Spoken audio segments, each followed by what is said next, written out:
Hi there. I'm going to do a review for Toy Story 5.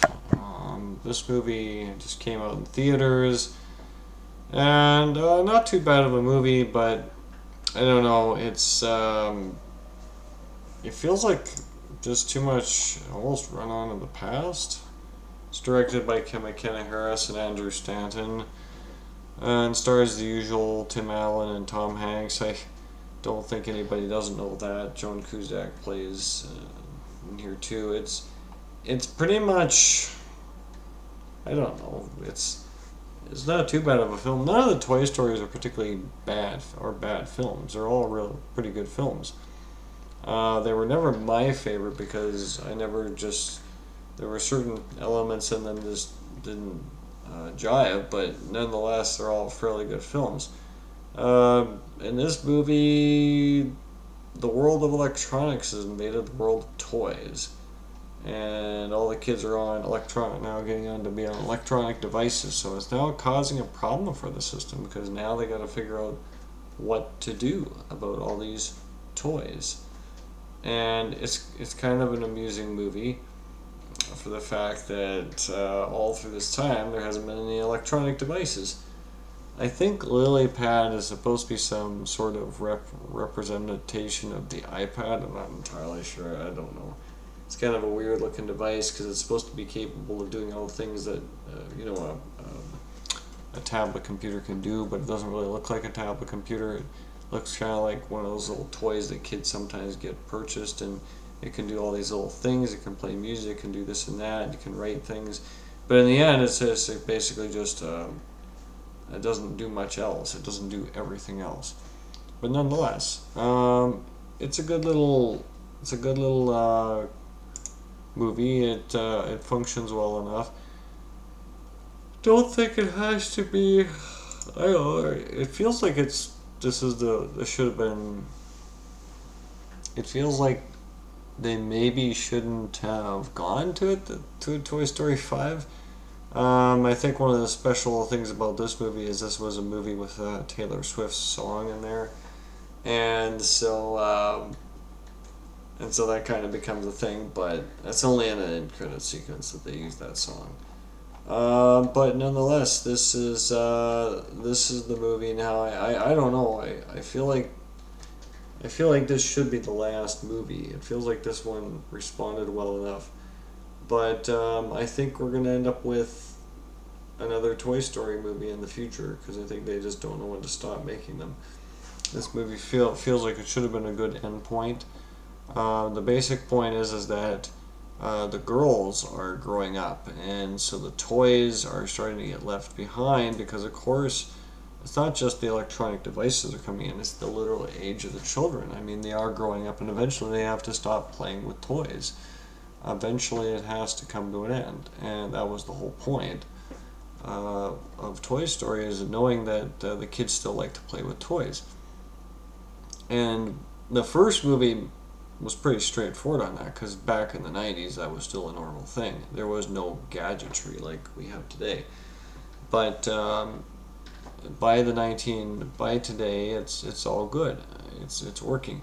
But I think what's missing from this film is the sensation of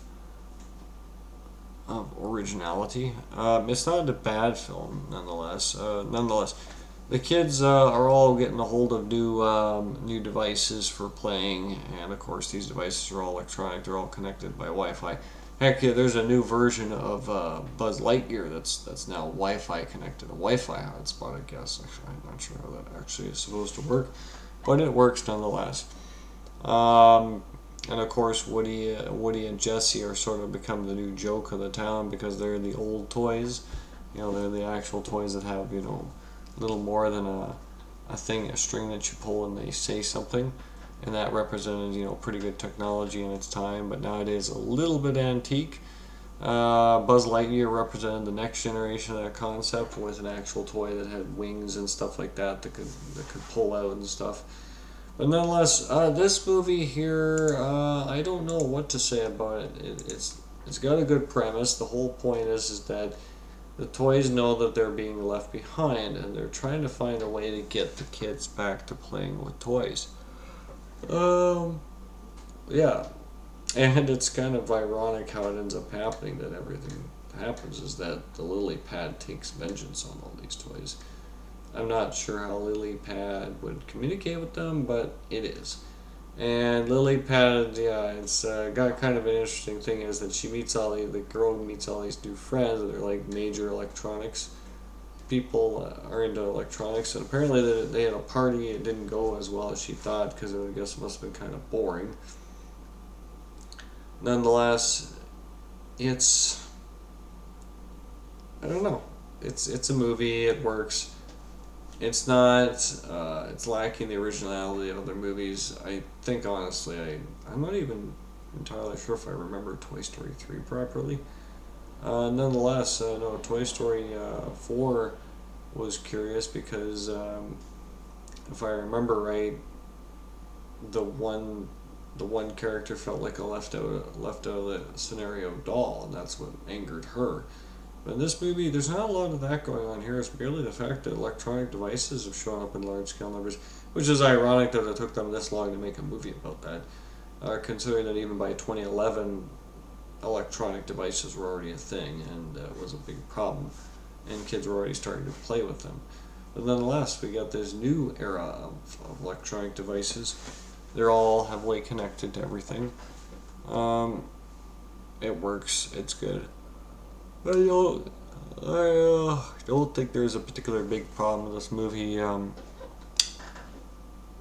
Basic point is the toys are on a quest to get back with their child because of course Lily Pad has kind of taken over her life, and so the toys wanted to get her back and playing with toys, playing with them. They thought that was way cooler. Um, and it leads them out to some historical relevancy because it turns out that they get brought back to some farm eventually. This is the farm that Jessie gets brought back to. It's the place where she had her own original owner, way back. Must have been the 50s, but nonetheless, yeah, the toys are trying to get the situation reversed. But I don't know. There's not much to really. It is interesting to see another girl who's still interested in playing with toys. I'm not sure that it's necessarily sending a proper message that when you're like over the age of 12 or 13, that's necessarily a good image to send. Nonetheless, I guess it doesn't really matter how old you are, you can still play with toys. I don't remember playing with toys past 14. I don't remember that being a big thing. I remember them being a thing because there was no electronic devices. There was no computers yet. Computers were still not nearly as significant in our lives as they are now. So once computers became a thing, it became more of a thing to actually use them. But nonetheless, the girl finds another girl who likes to play with toys. It like has this imagination. I'm not necessarily sure that's the worst. I guess it's fine. I don't know. It's not necessarily an original thought. I think it's slightly better that that's the way she found friends than say electronic devices because it sounds like the other friends are a little bit um, bad. I don't know if bad is a term. They're just all glued to their devices and they don't want to talk. And all they did was they played little video games. On this one, of course, this girl who grew up in the farm, must be a farmstead person. She's got a ends up finding Jessie in the rough because Jessie was determined to find location. Ends up finding a bunch of stuff. Nonetheless, I don't know. The whole point is that they're all trying to find the old locations for the old toys, and they're really on a big quest that leads them back and forth because, of course, Lily Pad is affecting the conversation and leading them on a go around, and that's becoming a problem. But nonetheless, once Jessie finds another kid who apparently has toys, also finds out that there's a trunk, like a briefcase, a suitcase full of stuff in there that's been buried for years and indicates that her old play human uh, still had relevancy to her to have all these toys.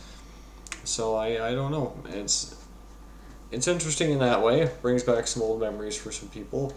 It's kind of like it's a little bit like watching Toy Story again. Although I don't know, it's just I don't know if the messaging necessarily works that great, but I guess it works out well enough to indicate the kids should not be playing so much electronic devices at such a young age. They should still be playing with toys. Nonetheless, it's fine. It works. It teaches kids that they shouldn't. Teaches people they shouldn't be hooked on electronic devices so quickly. Should we still be playing with actual toys? And again, there's toys available on the market. I'm sure there's lots of kids that still play with them. Electronic devices they're starting to attempt to try and deal with all the electronic devices the kids are dealing with and trying to get rid of them out of the classrooms. Um, but yeah, it works out. Lily Pad eventually learns her mistake. She doesn't turn into a psycho. She doesn't turn into a crazy toy. She stays pretty straightforward. A toy that realizes her mistake and that she needs to rectify this mistake, and they need to contact with this girl that also likes to play with toys and has the original toys. Yeah, there it is. Toy Story 5. Yeah, it's works well enough. I guess the messaging is good enough. Feels a little bit like too many Toy Stories, but I guess it wasn't that bad. I mean, it could have been. It was actually pretty good. Nonetheless, there's Toy Story 5.